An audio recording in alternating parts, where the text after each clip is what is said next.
Lord Buddha attained enlightenment. When people came to know that Buddha had attained enlightenment, they wanted to know what enlightenment Buddha had attained. What new did he know?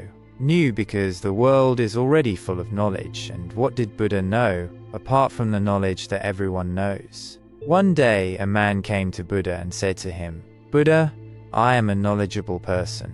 I have studied all the scriptures in depth.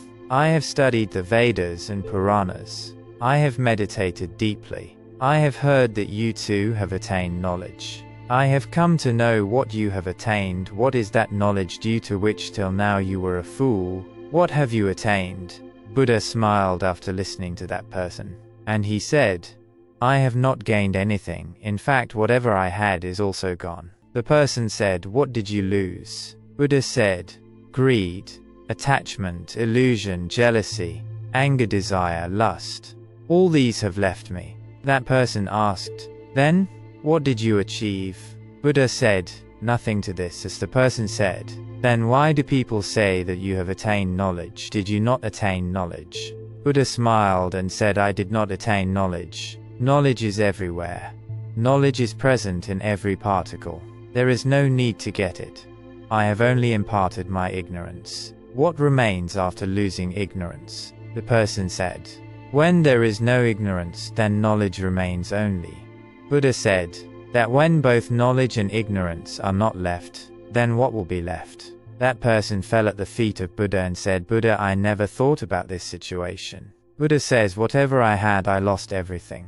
After leaving everything, I came to know that the things which I loved, the things which I wanted to get, were not true at all." Then what was the truth that Buddha attained? Buddha says that I lost everything. And then I saw enlightenment. But on the contrary, we want to gain everything. Buddha talks about losing and we talk about getting. We meditate to gain knowledge, but are we ready to accept ourselves as ignorant? Because what is the need for a knowledgeable person to gain knowledge because he is already knowledgeable? And another problem is that we consider ourselves knowledgeable. And they also want to gain knowledge. How is this possible? Because knowledge can be gained only by someone who is ignorant. First of all, we are unable to understand what is knowledge and what is ignorance. If you try to understand carefully, you will find that what we consider as knowledge is actually knowledge. Our knowledge is our ignorance. For example, our knowledge says that we breathe and live. But if you look and think carefully, you will realize that we never breathe. Breathing takes place on its own, because if we could breathe and then stop breathing, then we could have stopped breathing, then we could have stopped and start breathing at any time. Then no man would be a dead body. If it were dead, then even the dead body would be breathing. Then it is our knowledge which says that we breathe. Ever since man came on earth, he has been walking in the same way. Have you noticed? Whether a person is poor or rich, everyone has the same feelings. Everyone gets angry, everyone loves, everyone is selfish, everyone is greedy, everyone wants to get ahead of others. There have been many great kings and emperors in history who destroyed many things to build and increase their prestige, but today those kings and emperors are not there. We are in their place. Whatever a king or in their place, whatever a king or an emperor does, a poor man also does the same. He too can do anything to save his honor. He can go to any extent, can stoop to any level, can kill anyone, can ruin anyone, and can even take his own life, and in the end, be it an emperor or a poor person, both sacrifices their lives in the same way. An emperor may sacrifice his life in the battlefield, and a poor person may sacrifice his life in the open field outside his hut. But the pain of death is the same. Everything has been happening in the same way for thousands of years. There has been no change in it. Only the faces are changing. Still, we are such knowledgeable people that we do not learn anything from all this. We also repeat the same mistakes that have already happened, and we know their consequences too. Yet we keep making the same mistakes again and again. That is why Buddha says that we are ignorant, because the knowledge that we consider as our knowledge keeps us away from the truth. Buddha talks about truth. The truth he found, or the truth, is the universe. It is the same at everywhere, anytime and in every situation. There is no change in it.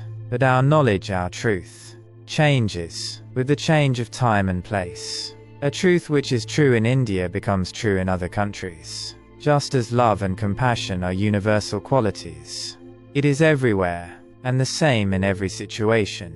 It manifests itself in every living being, whether human or animal. Just like a mother loves her children, A cow loves her calf in the same way. Love is beyond caste, religion, and physical appearance. That is why Buddha talks about love and compassion. But we are unable to understand that Buddha talks about love and compassion we also love. But do we really love? A husband says, "I love my wife very much." But after some time, the same husband kills his wife. Now how is it possible that where there was love, anger has taken its place because there was no love here? There was only physical attraction. That is why it changed with time. From where do we learn love or any other behavior?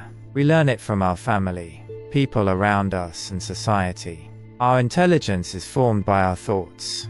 But such thoughts are being put in us by the environment around us, which is leading to the decline of our intelligence and understanding.